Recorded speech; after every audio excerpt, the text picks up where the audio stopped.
Voila!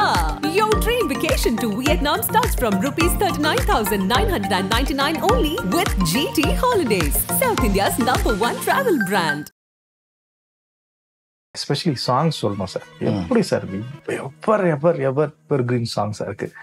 Songs பற்றி சொல்லுங்க sir. நிறைய ஓடிச்சிருக்கும். கிட்டத்தட்ட ஒரு வருஷம் சாங்ஸ். ஒரே ஒரு சாங் மட்டும்தான் ஏக்தம் எழுது சாங், மின்னலை பிடித்து. அப்படிங்களா? ஒரே ஒரு தடவை எழுதினார். அதில் வந்து பிரம்மனும் செத்து விட்டான்னு எழுதினார். செத்து விட்டான் வேண்டாம் சார் அப்படின்னு சொல்லிட்டு, நெகட்டிவாக இருக்குன்னு சொல்லிட்டு மூர்ச்சி விட்டான்னு எழுதணும். அவ்வளோதான் சேஞ்ச் பண்ணும். ஃபர்ஸ்ட் சூப்பர் குட்டுக்கு வந்து ஃபாரின்ல போய் ஷூட் பண்ண சாங்கு ஷாஜஹான் தான்.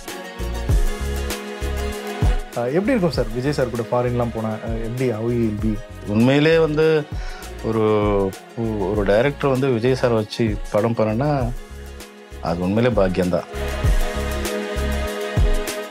விஜய் சார் கதை சொல்ல ரொம்ப கஷ்டம், ஆனால் சின்சியராக கேட்பாரு. ஒவ்வொரு டைலாகும் அவர் மைண்டுக்குள்ள இருக்கும். ஒவ்வொரு டைலாகும் அவர் மைண்டுக்குள்ள. சீன் பேப்பர் எடுத்து வந்து கொடுத்தோன்னா அன்னைக்கு அதுதானே சொன்னீங்க, இதெல்லாம் மாறி இருக்கு. அந்த படத்துல மறக்க முடியாத சம்பவங்கள் பற்றி சொல்லுங்க சார். விஜய் சார் கூட ரோப் கட்டி ரொம்ப கஷ்டம். அப்படி அவங்க மேல கட்டி இழுப்பாங்க, இது வச்சு அப்படி ஏறுவார். டக்க டக்க டக்க டக்குன்னு ஏறுவாரு. அது வந்து ரொம்ப பெயின். அது 2 டேக் எடுத்த அப்புறம் நான் 3வது ஒன்மோர் கேட்டேன். எங்கேயுமே விஜய் சார் டூப் வச்சே பண்ணல. எங்கேயுமே டூப்பே கிடையாது. நீங்க பாக்குற ஃபைட் எல்லாமே ஹை ஸ்பீட் பண்ணிருப்போம் பாருங்க. எதுக்காக ஹை ஸ்பீட் பண்ணி டூப் பண்ணி நினைச்சிடாதீங்க. உங்களால படத்துல மறக்க முடியாத பெர்ஃபார்மன்ஸ் வந்து சார் சொல்லுங்க. எந்த சீனை சொல்லுவீங்க? அந்த காட்சி நம்பி வரேன். ஆமா, வேணாண்டா வேணாண்டா வேணாண்டா வேணாண்டா நச்சு வர நானே அழுதுட்டேன். பூம்பாட்டு நெஞ்சுக்குள் பொன்பாட்டு தந்தவழி பூவாகி வந்த தமிழே. அன்பிற்கினிய ஆதன் சினிமா நேயர்கள் அனைவருக்கும் அன்பு வணக்கங்கள். இது உங்கள் ஆதன் சினிமா வழங்கக்கூடிய சிறப்பு நிகழ்ச்சி. தளபதி விஜய் அவர்களுடைய 50வது பிறந்தநாள் கொண்டாட்டங்கள்ல தமிழகம் முழுவதும் மக்கள் ஏகோபித்த ஆதரவோடு கொண்டாடிக்கிட்டு இருக்காங்க. ஒரு சின்ன வயசு குழந்தை முதற்கொண்டு ஒரு மிக கொஞ்சம் வயசானவங்க வரைக்கும் எங்க வீட்டு பிள்ளையா பார்க்கக்கூடிய அளவிற்கு விஜய் சார் அவர்கள் எல்லாருடைய இல்லங்களிலும் உள்ளங்களிலும் நிறைந்திருக்கிறார்னு தான் சொல்லணும். இன்றைக்கு இருக்கக்கூடிய இந்த பரபரப்பான காலகட்டங்கள்ல விஜய் சாரை வச்சு ஒரு எவர் கிரீன் லவ் சப்ஜெக்ட் அப்படின்னு சொல்லக்கூடிய ஒரு அருமையான சப்ஜெக்ட் ஷாஜகான் படம். இந்த படத்தை எடுத்த இயக்குனர் தன்னுடைய 23 ஆண்டாவது ஷாஜகான் படம் வந்து இந்த படத்தினுடைய நினைவுகளை பற்றி பேச வந்திருக்காரு இயக்குனர் ரவி சார். வணக்கம் சார். வணக்கம் சார். எப்படி இருக்கீங்க சார்? நல்லா இருக்கேன். ரொம்ப ரொம்ப நன்றி. மீண்டும் எங்களுடைய அழைப்பை ஏற்று இந்த நிகழ்ச்சிக்கு வந்ததுக்கு எங்களுடைய நெஞ்சார்ந்த நன்றி. எனக்கு சாருடைய பிறந்தநாள் அதுமா என்னை அழைச்சதுக்கு உங்களுக்கு மிக மிக நன்றி. ஏறக்குறைய ஒரு 23 ஆண்டு ஆயிடுச்சு ஷாஜகான் படம் வந்து. ஆனா இன்னைக்குமே வந்து படத்தை பற்றி இன்னைக்கும் டிவியில போடும் போது அது வந்து டிஆர்பியில ஒரு மிகப்பெரிய அளவான ஒரு ரீச்ல தான் இருக்கு படம். பாடல்கள் எஸ்பெஷலி சாங்ஸ் சொல்லணும் சார். எப்படி சார் எவர் எவர் கிரீன் சாங்ஸா இருக்கு. சாங்ஸ் பத்தி சொல்லுங்க சார். அந்த படத்துக்கு வந்து படம் நான் வந்து கமிட் ஆகி ஷூட்டிங் போகிறதுக்கு எனக்கு பெரிய கேப் இருந்துச்சு. ஷூட்டிங்க்கு முன்னாடி ஒரு 7-8 months கேப் டிஸ்கஷனில். அப்போ மியூசிக் டைரக்டர் மணி சர்மா நாங்கள் கமிட் பண்ணிட்டோம். அந்த காலகட்டத்தில் கதை ரெடி ஆயிடுச்சு, ஃபுல் ஸ்கிரிப்ட் ரெடி. இந்த காலகட்டத்தில் ஒவ்வொரு பாட்டுக்கும் நிறைய டைம் எடுத்து நிறைய டிஸ்கஸ் பண்ணி மியூசிக் டைரக்டரோட உட்காந்து நிறைய டைம் இருந்ததுனால மாற்றி மாற்றி மாற்றி மாற்றி இன்னும் பெட்டர்மெண்ட் வர அளவுக்கு நிறைய உழைச்சிருக்கும். அது சும்மா வரல, அது அவ்வளோ கேப் இருந்துச்சு. நிறைய கலெக்ஷன்ஸ், மியூசிக் கலெக்ஷன்ஸ் எல்லாம் வாங்கி ரெஃபரன்ஸ் எல்லாம் பார்த்து போட்டு மணிஷர்மா சார் வந்து எனக்கு நல்ல ஒரு அது ஒன்று சொல்லுவாங்க, அதாவது வேவ் லென்த் செட் ஆகும். நம்ம எதுவாக இருந்தாலும் நம்ம கூட ஒர்க் பண்ணுறவங்க அவங்களோட வேவ் லென்த்தும் நம்ம வேவ் லென்த்தும் அந்த வைப்ரேஷன் கரெக்டாக இருந்துச்சுன்னா எல்லாமே கரெக்டா நடக்கும். ஆமா, அது மாதிரி எனக்கு ரொம்ப நல்லா செட் ஆனார். அவரு நிறைய ஓடிச்சிருக்கும். கிட்டத்தட்ட ஒரு வருஷம் சாங்ஸ்க்கு 8 மாசம். அதுக்கப்புறமா நடந்துட்டே தான் இருந்துச்சு. ஷூட்டிங் ஒரு பக்கம் போயிட்டே இருக்கும். டியூன்ஸ் எல்லாம் ரெடி ஆயிடுச்சு. அதுக்கப்புறம் ஒவ்வொரு சாங்கா பண்ணிட்டாரு. இன்னொன்று அந்த சாங்காக நாங்கள் வந்து லிரிக்ஸும் பார்த்தீங்கன்னா வைரமுத்து சார். Beautiful lyrics. ஒவ்வொரு சாங்க்கும் இந்த பேக்ரவுண்ட் எடுக்க போகிறோம், இந்த கண்டென்ட்டு, இது எல்லாமே முன்னாடி கொடுத்து எல்லாத்துக்குமே லிரிக்ஸ் வந்து ரொம்ப ஒரே ஒரு சாங் மட்டும்தான் ஏக்தம் எழுது சாங், மின்னலை பிடித்து. அப்படிங்களா? ஒரே ஒரு தடவை எழுதினாரு. அதுல வந்து பிரம்மனும் செத்து விட்டான்னு எழுதினாரு. செத்து விட்டான் வேண்டாம் சார் அப்படின்னு சொல்லிட்டு, நெகட்டிவா இருக்குன்னு சொல்லிட்டு மூர்ச்சியுற்றான்னு எழுதணும். அவ்வளவுதான் சேஞ்ச் பண்ணும். ஒரே தடவை கொடுத்துரு. மெகா ஹிட் அது சாங் மின்னலை பிடித்து. என்ன மாதிரி சாங் சார்? அப்பா, அப்படியே இன்னைக்கும் யங்ஸ்டர்ஸ் கொண்டாடக்கூடிய ஒரு சாங். எஸ். அப்புறம் அந்த படத்துக்கு வேண்டிய சாங்ஸ்க்கான ட்ரெஸ்ஸிங்ஸ் இருக்கு பார்த்தீங்களா, எல்லாமே இந்த சாங்க்கு இப்படி ட்ரெஸ் பண்ணணும், இந்த சாங் இப்படி ட்ரெஸ் பண்ணணும் அப்படின்னு சொல்லிட்டு ஓப்பனிங் சாங் காதல் ஒரு தனி கட்சி சாங்ஸ் இப்படி எல்லாம் சாங் போன அப்புறம் வந்து அச்சச்சோ பொன்னகை. ஆமா, அதுக்கெல்லாம் வந்து எல்லாமே ஹீரோ ஹீரோயின்ஸ் டான்சர்ஸ் எல்லாருக்குமே எல்லாமே முன்னாடியே ரெடி பண்ணிட்டேன். இந்த சாங்க்கு இப்படி ஒரு ட்ரெஸ், இப்படி ஒரு ட்ரெஸ். எப்போ வந்து சாங் முடிஞ்சதோ, ரெக்கார்டிங் முடிஞ்சதோ ரெடி பண்ண இப்படி எல்லாம் பண்ணி உடைச்சதுனால தான் உங்களுக்கு அந்த அவுட்புட் கிடைச்சது. எல்லா சைடும் கரெக்டான கோஆபரேஷன் இது. அதே மாதிரி சாங் சூப்பர் வந்தாலும் சாரும் மிகப்பெரிய கோஆபரேஷன். ப்ரொடக்ஷன் சைடும் எனக்கு வந்து அந்தந்த சாங்க்கு என்னென்ன பண்ணோமோ அதை பர்ஃபெக்டா பண்ணேன். ஃபர்ஸ்ட் சூப்பர் குட்டுக்கு வந்து ஃபாரின்ல போய் ஷூட் பண்ண சாங்கு ஷாஜஹான் தான். அப்படி ஃபர்ஸ்ட் ஃபாரின் போனதே ஷாஜஹான் தான். மில்லினமே. அதுக்கு முன்னாடி அவங்க சூப்பர் குட் அதுக்கப்புறம் போனாங்க. ஃபர்ஸ்ட் ஃபாரின் நியூஸ்ல. எப்படி இருக்கும் சார் விஜய் சார் கூட ஃபாரின்லாம் போனா? எப்படி என்ன இருக்கு ஹீரோ அவர் வந்து ரொம்ப ஜாலியாகவும் இருக்க மாட்டாரு. ரொம்ப நம்ம கிட்ட எந்த அளவுக்கு இருக்கணுமோ அந்த அளவுக்கு இருப்பாரு. நம்ம எந்த ஒரு டிஸ்டர்பன்ஸும் கிடையாது. பர்ஃபெக்டா எந்த டிஸ்டர்பன்ஸும் கிடையாது. உண்மையிலே வந்து ஒரு டைரக்டர் வந்து விஜய் சார் வச்சு படம் பண்ணனா அது உண்மையிலே பாக்கியம்தான். ஏன்னா உங்களை டிஸ்டர்பே பண்ண மாட்டார் சார். கதை எது வேணாலும் நம்ம முடிச்சுவோம். வெளியவே ரூம்லயே எல்லாமே பேசி முடிச்சு இது பண்ணலாம் எப்படி அவ்வளவுதான் வழியா.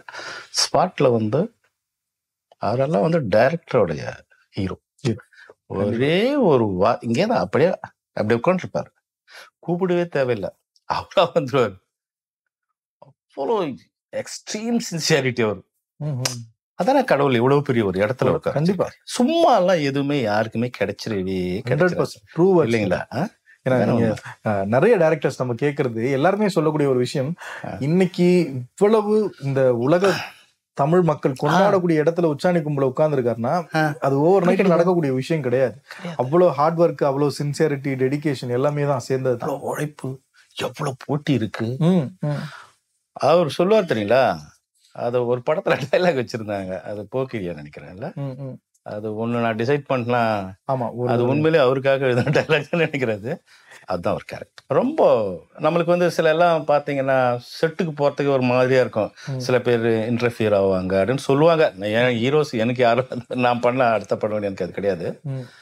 பட் எந்த இன்டர்ஃபியரன்ஸும் எனக்கு ஸ்பாட்ல டைரக்டருக்கு வந்து அவ்வளவு வேல்யூ தரும், ரொம்ப வேல்யூ தரும். ஈவன் அது நியூ ஃபேஸ் டைரக்டரா இருந்தாலும் யாரா இருந்தாலும் நான் நியூ ஃபேஸ் தான் அவரோட பண்ணுது.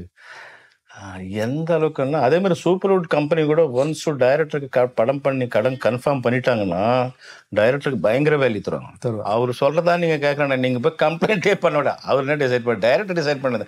ஏன்னா அவருக்கு எல்லாமே நம்ம தெரியும், எவ்ரிதிங் நம்ம வந்து சொல்லி எல்லாமே எங்கெங்க எதுன்னு சொல்லிட்டு நம்ம எல்லாமே வந்து எதனா ஒரு சின்ன ஒரு இதுவா இருந்தாலும் அதுக்கு இது தேவைன்னு சொன்னாலும் வேணான்னு சொன்னா அது எதுக்கு தேவைன்னு சொல்லிட்டு நம்ம எக்ஸ்பிளனேஷன் கொடுக்கும்போது அது சரியா இருந்தா ஒத்துக்கிட்டதுக்கு அப்புறம் தான் நம்ம ஷூட்டிங் போறோம். அதனால நமக்கு தான் அங்க ப்ரெஃபரன்ஸ், டைரக்டர் தான் ப்ரெஃபரன்ஸ் தருவாங்க. விஜய் சார் ஃபர்ஸ்ட் எப்போ சார் மீட் பண்ணீங்க?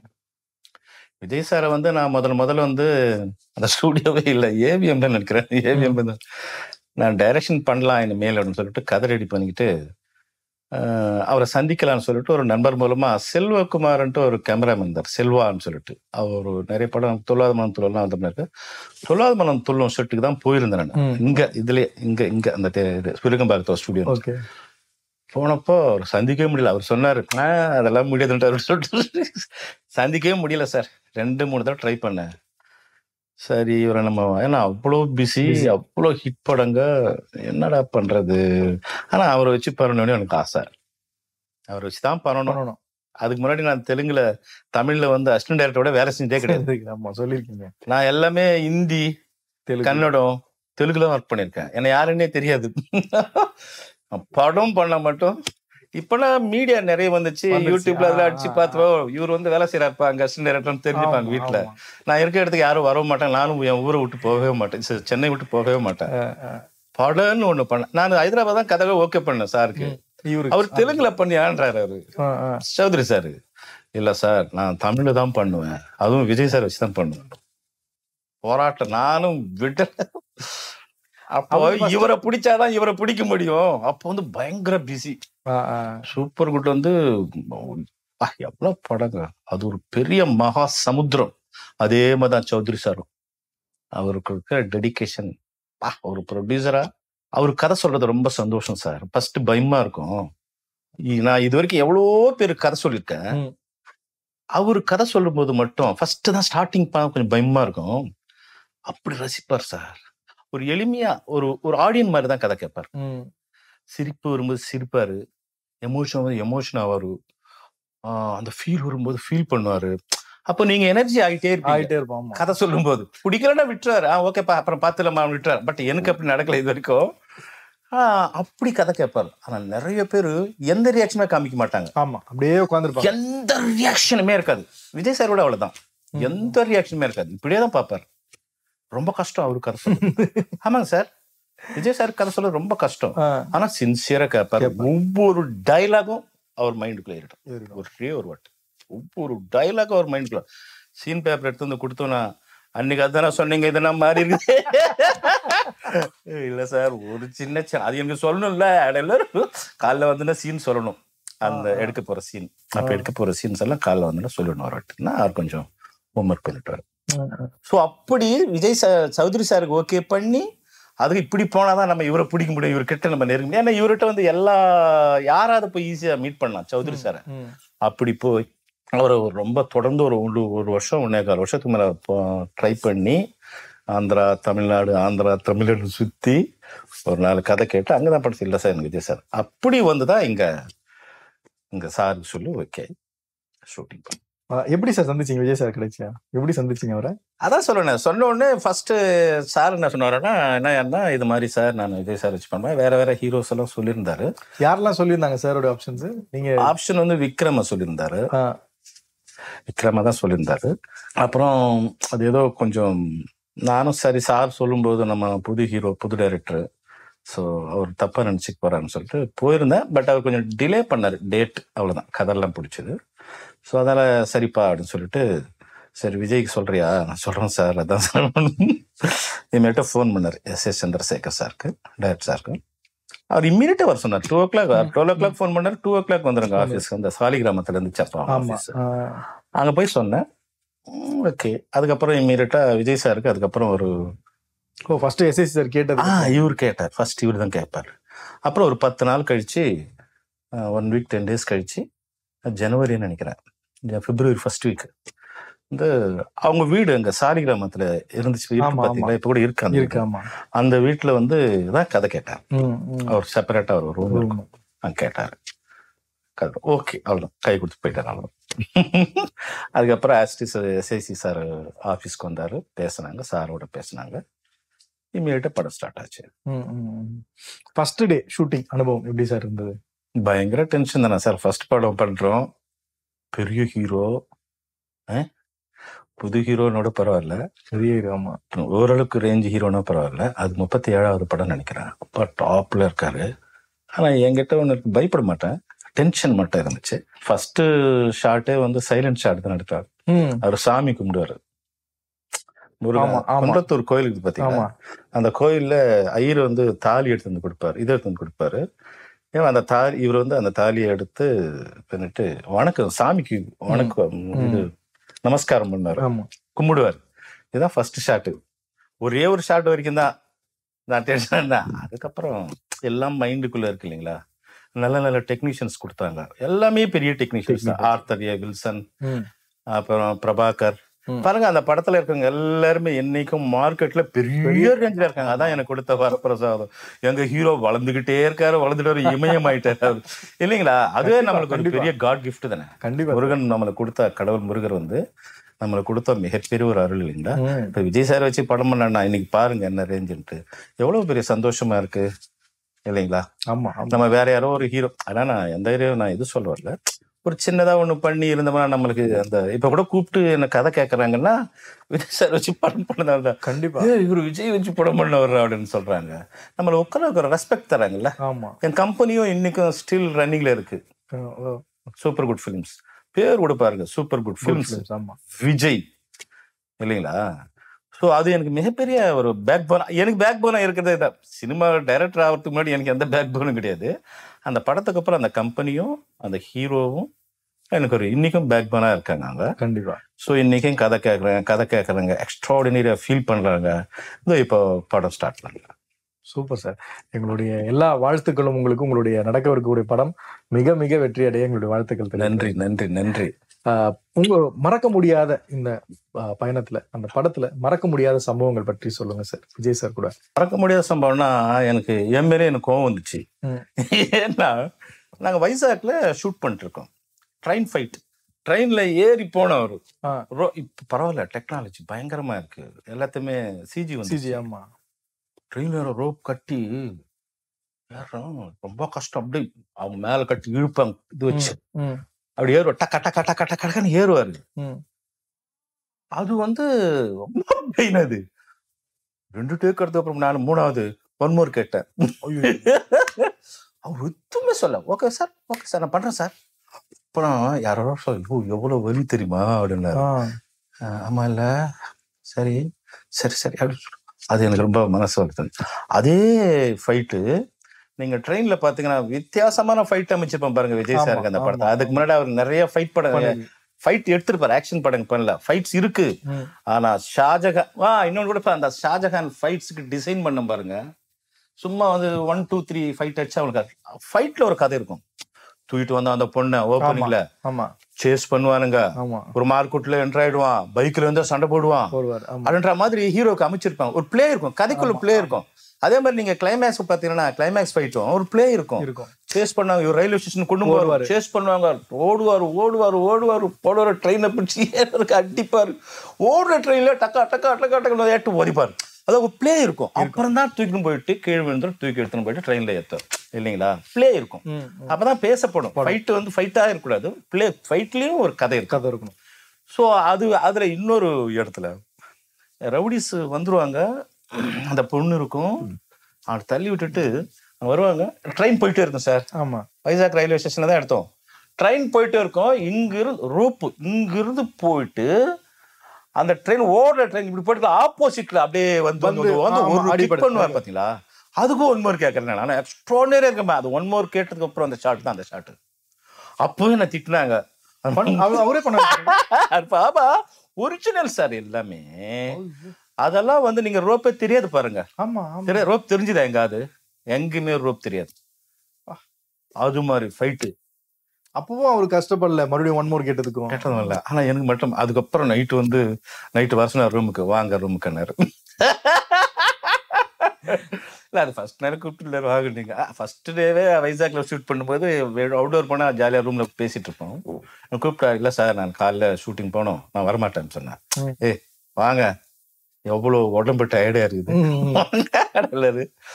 அவ்வளோ போனேன், போயிட்டு ஜாலியாக பேசிட்டு இருந்தோம். அது மாதிரி அடிக்கடி கூப்பிட்டு பேசுவாங்க. அதை பத்தி கேட்கல எதுவும்? அதெல்லாம் கேட்க மாட்டேன் சார். சார் அவங்க அதனால தான் சார் அவங்க பெரிய ஹீரோஸ் ஆனாங்க சார். நான் வந்து எனக்காக கேட்டேன், இந்த படத்துக்காக கேட்கிறேன். கண்டிப்பா அவரும் அவர் படத்துக்காக தான் உழைக்கிறாரு இல்லைங்களா? இங்க என்ன இருக்கு? ஒண்ணுமே கிடையாது. எல்லாருமே ஒரு ப்ராடக்ட்டுக்காக தான் சார் உழைக்கிறோம். இப்ப நான் வந்து என் சைடு வந்து என் கதையை நல்லா வரணுன்றதுக்காக நான் சண்டை போடுவேன், ஆர்கியூ எல்லாம் பண்ணிருக்கேன், பயங்கர சண்டை எல்லாம் போட்டு. சண்டை கிடையாது, ஆர்கியூமெண்ட். அதான் இல்ல, இது இப்படி வரணும், இது இப்படிதான் தான் கரெக்டா இருக்கும். அவங்க சைடு ஏதோ பேசுவாங்க. இது எல்லாமே எதுக்காகன்னா அந்த ப்ராஜெக்ட் நல்லா வரணுன்றதுக்காக தான். There is no personal revenges, personal egos, personal எதுவுமே கிடையாது. ஏன்னா நம்ம எல்லாம் சொந்தக்காரன் கிடையாது. நம்ம எங்கெந்தோ வந்து ஒண்ணு சேர்ந்து இங்க ஒரு நண்பர்களாகி ஒருத்தர் சேர்ந்து கலந்து படம் இல்லைங்களா? அது யாரு சேரணும்ன்றது கூட விதிக்கப்பட்ட விதி, ஆண்டவன் நம்மளுக்கு எழுதப்பட்ட விதி. அந்த பைக் ஃபைட் அதெல்லாம் எப்படி சார் எடுத்துக்கீங்க? அதான் சார், நான் அது மட்டும் ஒரு படத்தோட inspiration sir. I think tomorrow never dies இது சம்திங். அதுல ஹீரோயின் ஏத்தி போவாரு, இதுல வந்து வேற அது இன்ஸ்பிரேஷன் வச்சுட்டேன். பட் ஃபைட் எல்லாம் வேற சார், எல்லாமே வேற. எப்படி ஷூட் பண்ணீங்க அதெல்லாம்? அந்த எக்ஸ்பீரியன்ஸ் சொல்ல முடியுங்களா? அது எப்படி எடுத்தீங்கன்னு? என்ன மார்க்கெட் செட்டு போட்டிருப்பாரு, எக்ஸ்ட்ராடினரி மார்க்கெட்ஸ் பிரபாகர் சார் போட்டு கொடுத்துருப்பாரு. ஃபைட் மாஸ்டருக்கு வந்து இப்படி வேணும்னு சொல்லிட்டு நான் அந்த டிசைனிங் கொடுத்துட்டேன். அந்த ஐட்டம்ஸ் எல்லாம் ஒரு பிளான் பண்ணேன். அது டூப் வச்சு பண்ணதா சார்? அது எதுவுமே டூப் கிடையாது. அந்த பைக் பறக்கிறது கூட, பைக் பறக்கிறதா, அதெல்லாம் பறக்கிறது, பைக் அப்படியே ஏர்ல வரும், அது மட்டும் தான் சார் டூப். இது எல்லாமே ஒரு ஒரிஜினல் தான். மார்க்கெட் ஃபைட் எல்லாம் நீங்க ஏர் கிக் பண்ணுவார் பாத்தீங்களா, இங்க இருந்து ஏறி கிக் பண்ண பைக்ல இருந்த எல்லாம் ஒரிஜினல். எங்கேயுமே விஜய் சார் டூப் வச்சே பண்ணல, எங்கேயுமே டூப்பே கிடையாது. நீங்க பாக்குற ஃபைட் எல்லாமே ஹை ஸ்பீட் பண்ணிருப்போம் பாருங்க. எதுக்காக ஹை ஸ்பீட் பண்ணி டூப் பண்ணி நினைச்சிடாதீங்க. எஃபெக்ட் ஒரு பக்கம், அந்த எஃபெக்ட் இருக்கும், அப்பதான் வந்து ஒரு எமோஷன் இருக்கும் கதைக்குள்ள. அந்த ஃபைட் எல்லாம் நீங்க நிக்கணும்னா எமோஷன் இருக்கணும். ஒரு பொண்ணை தூக்கின்னு போறான் ஒருத்தன், ஒரு பையன் சொன்னா அதை வந்து இத்தனை பேர் தடுக்கிறாங்கன்னு ஒரு எமோஷன் கிரியேட் பண்ணல. அதெல்லாம் அது மாதிரி எல்லாமே ஒரிஜினல் தான், எதுவுமே இது கிடையாது. எனக்கு ஓடுற ட்ரெயின்லயே வந்து ஏறி அடிச்சாரு. அதெல்லாம் யார் பண்ண ஃபர்ஸ்ட் பிக்கஸ்ட் ஃபைட்டு பண்ணதே ஷாஜஹான்ல தான் ஃபர்ஸ்ட். அண்ட் நான் கூட ஒரு இது பத்ரி படத்துக்கு இன்ஸ்பிரேஷனே ஷாஜகானுடைய அந்த ட்ரெய்லர் தான் அப்படின்னு டைரக்டர் சார் சொல்லியிருந்தாரு. ஸோ அந்த ட்ரெய்லர் எப்படி அமைச்சிங்க? ஆனா அந்த போர்ஷன்ஸ் எல்லாம் படத்துல வராம போச்சு, ஏன் சார்? அது ஒரு போர்ஷன் தான். அதாவது சிகரெட் பிடிச்சிக்கிட்டு அப்படியே வருவார், ட்ராலி ஷாட் எடுத்திருப்பேன், ஹைஸ்பீட்ல நடந்து வருவார். ஒரு டைலாக் பேசுவார் ஃபர்ஸ்ட். ஏடா நீ உன் ஃப்ரெண்டோடைய காதலியே வந்து எவனோ ஒருத்தன் கிராஸ் பண்ணான்னு சொல்லிட்டு இவ்வளோ எமோஷனல் ஆயிட்டு ஃப்ரெண்டுக்கு ஃபைட் பண்ணியிருப்பான். ஒருவேளை உன் லவர் நீ லவ் பண்ண பண்ணி எவனா கிராஸ் பண்ணா என்னடா பண்ணா அப்படி பத்து வச்சுட்டு கொலை பண்ணிட்டு அப்படின்னு சொல்லிட்டு ஒரு வாக் பண்ணுவார். லாங் ட்ராலி போட்டிருக்கேன் அங்க. அங்க ஒரு மால் இருக்கு, அதான் ஃபர்ஸ்ட் மால். அது அந்த கோயம்பார் ரோட்ல அப்போ அதான் எடுத்தேன். மாயாஜால் ஃபர்ஸ்ட் அதான் எடுத்தேன். அப்போ அது ட்ரெய்லர்ல கொண்டு வந்தோம். பட் ஏதோ சில மார்த்தால அது தூக்க வேண்டிய நிலைமையாச்சு. அது ஒரு மைனஸ் நினைக்கிறேன், ஏதோ என்னோ தெரியல நடந்துச்சு அவ்வளோ. பட் பியூட்டிஃபுல்லா இருக்கும். அது பார்த்தா அவர் சொல்லியிருக்காரு, அந்த டைரக்டர் கூட நிறைய தடவை சொல்லியிருக்காரு, அதுதான் எனக்கு இன்ஸ்பிரேஷன். அப்போ வந்து மிகப்பெரிய படம் போயிட்டு இருக்கும் போதே தியேட்டர்ல அந்த ஷாட் வருமா, ஷாட் வரல, தியேட்டர்ல ஒரே கத்தல் பசங்கெல்லாம் ஃபேன்ஸ்.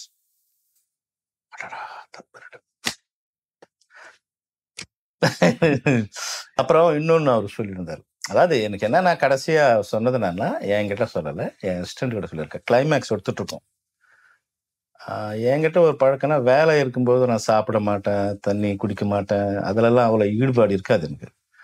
எல்லாம் வேலை செய்யறதெல்லாம் பார்க்குற, ஓடிட்டே இருப்பேன், சுற்றிட்டே இருப்பேன், பரபரப்பா இருப்பேன். பரபரப்பான்னா உண்மையா பரபரப்பா இருப்பேன். கடைசியா ஒரு வார்த்தை சொல்லியிருக்காரு, ரொம்ப உழைக்கிறாரு யாரு, மிகப்பெரிய உழைப்பாளியா அவங்க ஆளு. ஏதோ ஒரு லைஃப் ஒரு நாளைக்கு வரும் அவருக்கு, பெரிய மிகப்பெரிய அவரு. அப்போ சௌத்ரி சார், அதே அசிஸ்டன்ட் கிட்ட சௌத்ரி சார், எனக்கு இவங்க ரெண்டு பேரும் சொன்ன வார்த்தை என்கிட்ட சொல்லலை யாருமே. இன்னொரு நினைச்சேன், வெரி ஹானஸ்ட் பர்சன்யா, வெரி வெரி ஹானஸ்ட் ஒர்க்கர், நல்ல பையன் டைரக்டர் அப்படின்ட்டு சௌத்ரி சார் அதே ஆளுகிட்ட சொல்ல. இவங்க ரெண்டு பேரும் வந்து என்கிட்ட சொன்னாங்க. 100% உண்மைதான் அவங்க சொன்னது, அது சொல்லியிருக்காங்க. இதுதான் எனக்கு கொடுத்த சர்டிபிகேட். அதுதான். படத்தோடைய அந்த டான்ஸ் அதெல்லாம் எப்படி சார் எடுத்தீங்க, அதை பத்தி சொல்லுங்க சார். என்ன சாங்லயே இப்போ நீங்க மணி சர்மா படங்கள்லாம் நீங்க பாத்தீங்கன்னா, ஆனா மெலடிஸ் 3 இருக்கு நமக்கு, 3-4 மெலடி. ஆனா மெலடிலேயே அச்சச்சோ பிள்ளைங்கெல்லாம் மெலடி தான். ஆனா அதுல எல்லா புத்து இருக்கும், ஆட்டம் இருக்குல்ல. ஸோ மாஸ்டர் கிட்ட பேசி அந்த பாட்டு வந்து ராஜு சுந்தரம் பண்ணாரு. அச்சச்சோ புன்னகை, அப்புறம் காதல் ஒரு தனி கட்சி, சரக்கு வச்சிருக்கேன் சார், ஒரு பெப்பி, அது லாரன்ஸ் பண்ணாரு. அது செம்ம சூப்பரா இருக்கும் சார். எவ்வளோ பெரிய ஹிட் அந்த சாங். அது வந்து 7 நாள் எடுத்தோம், 8 நாள் எடுத்தோம். 8 நாள். லாஸ்ட் நாள் சவுதி சார், என்னையா எவ்வளோ நாளே எடுப்பேன், ஏன்னா சூப்பர்வுட்ல எல்லாம் வந்து நீங்க அவ்வளோ நாளெல்லாம் எடுக்க முடியாது, பட்ஜெட் சார் இருக்காரு. அந்த சாங்க்கு தான் நம்மளுக்கு நிறைய செலவாச்சு. ஸோ என்னப்பா சொன்னாரு, அந்த 8வது நாள் முடிச்சிட்டோம். அது ஒரு பெரிய அதிசயம் நடந்துச்சு. அன்னைக்கு முடிச்சு ஆகணும். நைட் ஷூட்டிங் போயிட்டு இருக்கு. பரணி ஸ்டுடியோ, ஆமா, அதான் பேக் இப்ப கிடையாது, அதெல்லாம் பேக் சைட்ல ஓப்பன்ல செட்டு போட்டு ஷூட் பண்ணிட்டு இருக்கோம். இன்னைக்கு முடிச்சாகணும். சார் 12 o'clock வரையும் தான் இருப்பாரு. ஓகேங்களா, மீனா இருப்பாங்க, டான்சர்ஸ் இருப்பாங்க, ஆனா அவர் போர்ஷன் முடிச்சாகணும். ஆமா, பாருங்க, அந்த இடத்துல மட்டும் மழை வரல, எல்லாரும் லொகேஷனுக்கு வர மழைல நினைஞ்சு வராங்க. அப் டு வடபழனி வரைக்கும் மழை பெய்யுது. அந்த பஸ் ஸ்டாண்ட் வரைக்கும் கூட அது கூட மழை பெய்யுது. எல்லாமே மழை. எல்லா செட்டுக்கு வருவாங்கல்ல, ப்ரொடக்ஷன் போயிட்டு வருவாங்க, யாரோட டெக்னீஷியன், நம்ம லொகேஷன் நிறைய பேர் வருவாங்க இல்லைங்களா, ஹீரோவை பார்க்க வருவாங்க, டெக்னீஷியனை பார்க்க வருவாங்க, ஹீரோயினை பார்க்க வருவாங்க, மீனவை பார்க்க வருவாங்க, எல்லா பேரும் வருவாங்களே, எல்லாம் நினைஞ்சாங்க. ஏய் என்னச்சா சார் வேற டெட் மார்க் வச்சிருக்காரு, இன்னைக்கு முடிக்கும். ஆமா, 8 நாள் சார், 3 பகல் 5 நைட்டு. என்னடா இது கடவுளே. அப்ப எல்லாரும் என்ன சார் முடிச்சவங்க சார், நான் ஒன்னு சொன்னேன். பட் என் வாயிலேருந்து எப்படி வந்துச்சோ என்னவோ தெரியல. நீங்க என்ன பாருங்க, பேக்கப் சொல்ற வரைக்கும் மழை வராது சார். பேக்கப் சொன்னேன் சார். 2 ஷார்ட் மீனா ஹீரோவுக்கு கிஸ் பண்றதா எடுத்திருப்பேன். அந்த ஷார்ட் தான் 2 ஷார்ட் தான் எடுத்தேன். அது சொல்லி முடிச்சு பேக்கப் சொன்னோம். மழை கொட்டிச்சு. நான் சாப்பாடல. எனக்கு சாப்பாடு வீட்டுக்கு அனுப்பிட்டாங்க வண்டியில. சாப்பிடல, அங்க சாப்பிடல, லொகேஷன். அந்த மாதிரி மழை பெரிய, அது ஒரு பெரிய மறக்க முடியாத ஒரு விஷயம். அவ்வளோ பெரிய மழை, கொட்டுன்னு அங்க போக முடியல எங்களால. ஸோ அது ஒரு விஷயம். அண்ட் விஜய் சார் ஷூட்டிங் ஸ்பாட்ல எப்படி இருப்பார் சார், அதை பத்தி சொல்லுங்க சார். அதான் சார் சொன்னேனே சார் இப்போ எனக்கு 4 மணிக்கு வாங்க சார், காலையில் 4 மணிக்கு வாங்க சார் அப்படின்னு சொன்னா 3:55 அங்க இருப்பார், 3:50 இருப்பார் சார் செட்ல இருப்பார். ஒரு நாள் கூட 10 நிமிஷம் லேட் ஆனா கூட, நான் வரதுக்கு 10 நிமிஷம் லேட் ஆகும் முன்னாடி நம்மளுக்கு ஃபோன் பண்ணி சொல்லுவார். நீங்க எனக்காக வெயிட் பண்ணுவானே. ஏன்னா நான் மேக்சிமம் ஃபர்ஸ்ட் ஷாட் அவர் தான் எடுப்பேன். ஒருவேளை லேட் ஆகுறதா இருந்தா நான் வேற ஷாட், வேற ஆர்டிஸ்டுக்கு எடுப்பேன். வேற சீன்லயே வேற காம்பினேஷன்ஸ் இருக்குங்களா, நம்மளோட எண்ட்ல வேற ஆளுங்க டைலாக் எல்லாம் இன்பிட்வீன் எல்லாம் எடுப்பேன். ஆர்டர்ல எல்லாம் போக மாட்டேன். திடீர்னு 12வது ஷாட் எடுப்பேன், திடீர்னு 20வது ஷாட் எடுப்பேன், திடீர்னு ஃபர்ஸ்ட் படத்துல இருந்தே எனக்கு அனுபவமே. எனக்கு என்ன, ஒரு 5-6 படம் அசிஸ்டன்ட் டைரக்டர் வேலை செஞ்சேன், அவ்வளவுதான். மைண்டுக்குள்ள எல்லாமே இருக்கும். ஜியாகிரபி, நம்ம இங்க இவங்கள நிக்க வைக்க போறோம், இவங்க இங்கிருந்து வர போறாங்க, அங்க இங்கிருந்து வர போறாங்க, இங்க இது இருக்கு, அது இந்த இடத்துல எடுப்பேன். எனக்கு முன்னாடியே ஜியாகிரபி எனக்கு தெரியும், இவங்க இங்க வர போறாங்க, அதுக்கு எடுத்துன்னு சொல்லிட்டு தெளிவா பிக்சர் இருக்குது இல்ல, அப்படின்னு எடுப்பேன். இப்ப சார் வரலன்னு சொன்னா முன்னாடியே சொல்லிடுவார். ஒரு நாள் கூட லேட் ஆகுதுன்னா சொல்லுவார் சார். லொகேஷனுக்குள்ள வந்துட்டாருன்னா ஐயோன்னு பயப்படுத்தாரு. நம்ம அவங்க சொன்னா அவர் செஞ்சுட்டு போறாரு. ஆனா ரெஸ்பெக்ட் இருக்கு அவர், அந்த தொழில் பக்தி. போனை வச்சுட்டு ஷாட்ல அவங்ககிட்ட பேசுறது, இவங்ககிட்ட பேசுறது, ஒரு 10 நிமிஷம் கழிச்சு வர, ஒரு 1/2 hour கழிச்சு வர, இதையும் இப்படி வச்ச, நத்திங் டு பர்ஃபெக்டான அவர். கடைசி வரைக்கும் 2 ஷாட் வரைக்கும் அவர் அப்படிதான் நடிச்சாரு. எந்த டிஸ்டர்பன்ஸும் கிடையாது. உங்களால படத்துல மறக்க முடியாத பெர்ஃபார்மன்ஸ் என்ன சார் சொல்லுவீங்க? எந்த சீனை சொல்லுவீங்க? அந்த காட்சி நிறைய வர, வேணாண்டா நடிச்சேன் வர. நானே அழுதுட்டேன். நான் தான் அழுது பண்ணி காமிச்சேன். எல்லாம் மானிட்டர்ல பண்ணி தான் காமிப்பேன். எவ்ரிதிங் பண்ணி காமிப்பேன். அதெல்லாம் அப்படி ஃப்ரேம் பை ஃப்ரேம் பண்ணி காமிச்சேன். அதுக்கப்புறம் நானே அழுதுட்டேன். இப்போ நானே பார்த்தா அழுவேன். அப்படியே கண்ணுல நீங்க பாருங்க. அதுவும் அவர் அழுதா நம்ம தாங்க முடியாது. விஜய் சாருக்கு அந்த எமோஷன் சீன்ஸ் எல்லாம் பண்ணும்போது, நீங்க கத்தி படம் எல்லாம் பாத்தீங்களா? அழுவு வந்துடும். அந்த இடத்துல நான் ரொம்ப எக்ஸ்ட்ரீம் இது, அது மறக்க முடியாத ஒரு, அப்படி கொஞ்சம் கொஞ்சமா அழுதுட்டே வருவாரு. ஃபர்ஸ்ட் டைம் அந்த பொண்ணை பார்ப்பாரு, அடப்பா இவ்வளவு நேரம் இருந்து கடைசியில அது பார்த்து கொஞ்சம். ஆனா சாக்ரிஃபைஸ் இருந்தாரு. சாக்ரிஃபைஸ் அப்படியே மனசுக்குள்ள தேங்கி கடைசியில தாலி கட்டும் போது பார்த்துட்டு அவரு அறியாம, அதனாலதான் அவரை செப்பரேட்டை வச்சேன். அவர் ஏன் அங்க கூட அழறதுக்கு நம்ம பண்ண முடியாதுல்ல, அந்த எமோஷனை வெளிப்படுத்தணும்ல. அதுக்கப்புறம் போய் எமோஷனை வெளிப்படுத்தினா அதுல உங்களுக்கு அந்த நேரத்துல உங்களுக்கு கோபம் வரும்போது தானே நீங்க திட்டுவீங்க. உங்க எமோஷனை வெளிக்காட்டுங்க. உங்களுக்கு அவங்க ஒரு தெரிஞ்சவங்க ஒருத்தர் இறந்துட்டாங்கன்னு அப்பதானே அழ முடியாம அது காட்டணும் இல்லைங்களா? அதனால அவரை சோலோ பண்ணிட்டு இருப்பேன். பின்னாடியே ஒதுங்கிடுவார் அவரு. அழுதுட்டு அதுக்கப்புறம் போவார். அந்த இடம் நான் அவருடைய பர்ஃபார்மன்ஸ்ல நான் ஃபைட் அப்படி பண்ணாரு. அந்த பர்ஃபார்மன்ஸ் பாருங்க, இப்ப கூட பாருங்க, அவ்வளோ நல்லா எக்ஸ்ட்ரானியமா பண்ணிட்டாரு.